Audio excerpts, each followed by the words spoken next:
В эфире Абхазского телевидения информационный выпуск Амшек Пшара. Здравствуйте. 13 января абхазы отмечают Ажирнеха, один из главных праздников в цикле обрядов традиционной этнической религии абхазов. Ажирнеха – праздник, которому больше 2000 лет. О том, как этот праздник отмечают в традиционных абхазских семьях, репортаж Ренаты Шакая.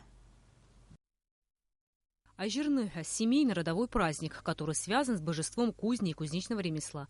В первую очередь его отмечают те семьи, у которых есть родовая кузня – ажира. У абхазов кузня занимает особое место. Множество столетий она являлась неотъемлемой частью жизнедеятельности нашего народа. Утро 13 января в каждой семье начинается с хлопот. Женщины готовят традиционные абхазские блюда. Мужчины режут петухов для жертвоприношения, готовят свечи. И уже вечером вся семья собирается и идет к кузне ажира, где старший в роду произносит молитву Всевышнему. Молящий просит о благополучии для рода и для всех членов семьи. Он просит Всевышнего уберечь их от ненасти в пути или дома, а также от всего железного – оружия, топора.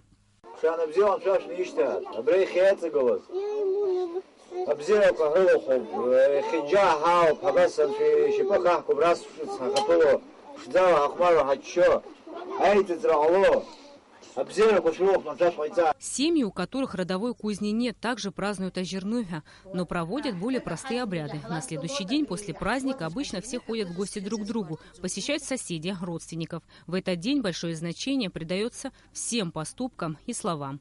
Рената Шакая, Сария Смыр, Абхазское телевидение.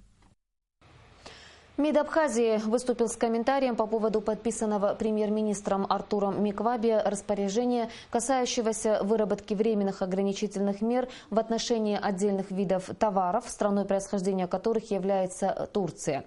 В заявлении подчеркивается, что Республика Абхазия продолжит развитие всесторонних связей с многочисленной абхазской диаспорой в Турецкой Республике, являющейся неотъемлемой частью абхазского народа. Мы рассматриваем их как граждан Республики Абхазия, следовательно, данные меры не могут касаться нашего сотрудничества, отмечается в частности в комментарии МИДа Республики Абхазия. МИД Республики также сделал заявление в связи с серией террористических актов в Багдаде и взрывом в одном из центральных районов Стамбула. Республика Абхазия решительно осуждает эти кровавые акты терроризма, направленные против мирного населения, заявляет МИД нашей страны. Периодически ненастная погода наносит урон кровлям зданий, подтапливает подвалы, обваливает навесы. Не застрахованы от таких ситуаций государственные учреждения культуры. В прошлом году из-за ливневых дождей протекла крыша Государственного музея. Вода залила первый этаж музея боевой славы. А в результате новогоднего снегопада обвалился навес в Национальной библиотеке.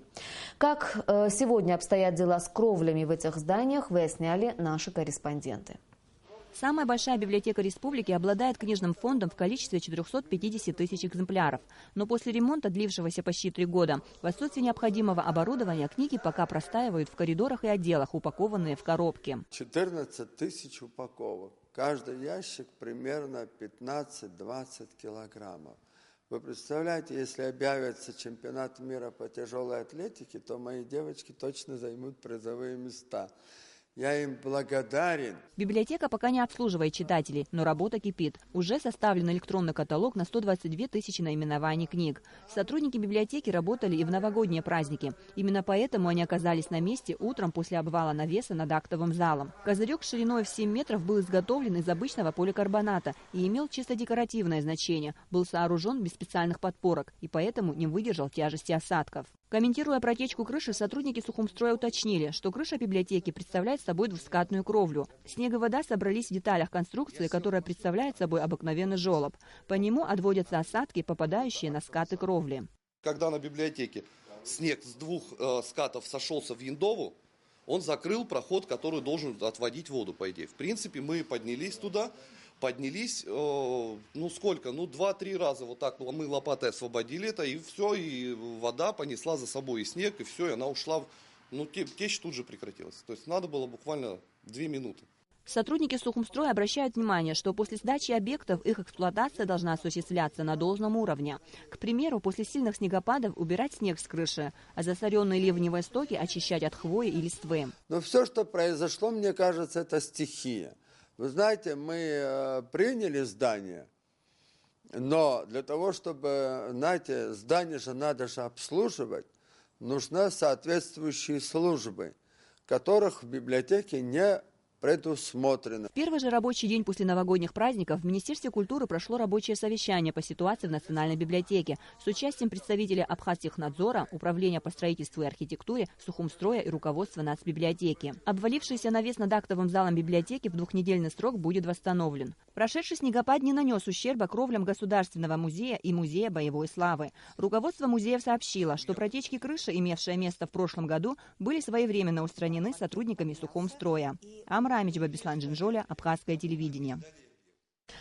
Сухумский ботанический сад – одно из самых красивых мест в столице. Тысячи туристов посещают его ежегодно.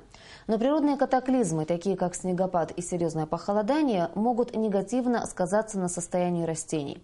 О том, как недавний снегопад пережил ботанический сад и как его сотрудники готовят растения к зиме и холодам, выясняли наши корреспонденты. Репортаж Налы Мукба. Эта липа – гордость Сухумского ботанического сада. Дереву около 350 лет. Лишь благодаря усилиям работников удалось сохранить растение во время недавнего снегопада. Благодаря специальным опорам стволы дерева не сломались под тяжестью выпавших осадков. Ежедневно в ботаническом саду дежурили сотрудники, которые очищали от снега ветви растений. Самые теплолюбивые растения мы их укутали тканью, значит, который защищает и от поломок, а также от низких температур. Деревья были заранее подготовлены к зиме, поэтому снегопад не нанес серьезного вреда саду. Лишь некоторые тропические растения, такие как банановое дерево, не выдержали похолодания. Бананы, они, значит, их мороз -2 повредил, но весной их будем срезать, и они дадут новые отростки. Так что это для банана это не гибельно. На территории 6 гектаров растет около 5000 различных растений. На небольшом участке земли собрана не только флора Абхазии, но и редкие виды растений всего мира. Все это делает ботанический сад интересным не только для ученых, но и для посещения туристов, которые приходят сюда, чтобы полюбоваться красотой живой природы. Около 60 тысяч отдыхающих побывали здесь в 2015 году.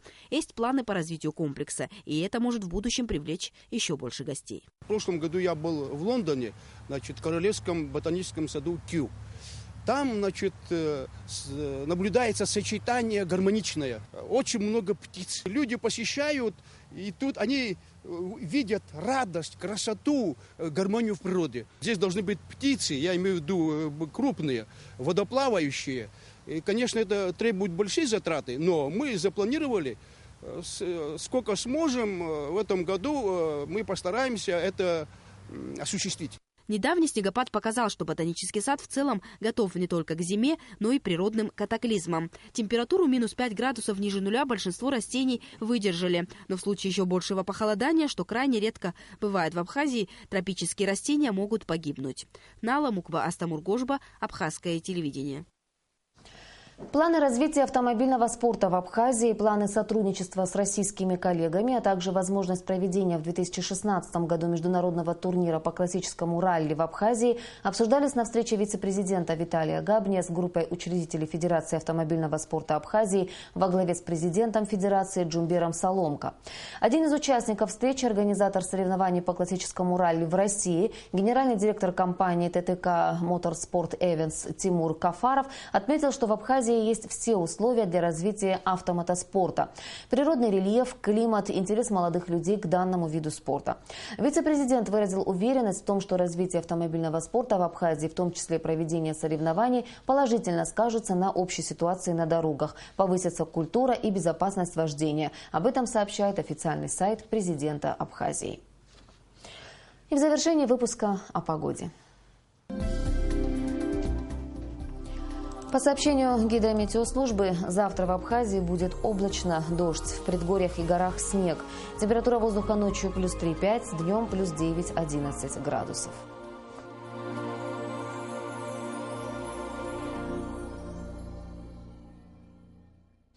Информационный выпуск завершен. Я прощаюсь с вами. До встречи в эфире.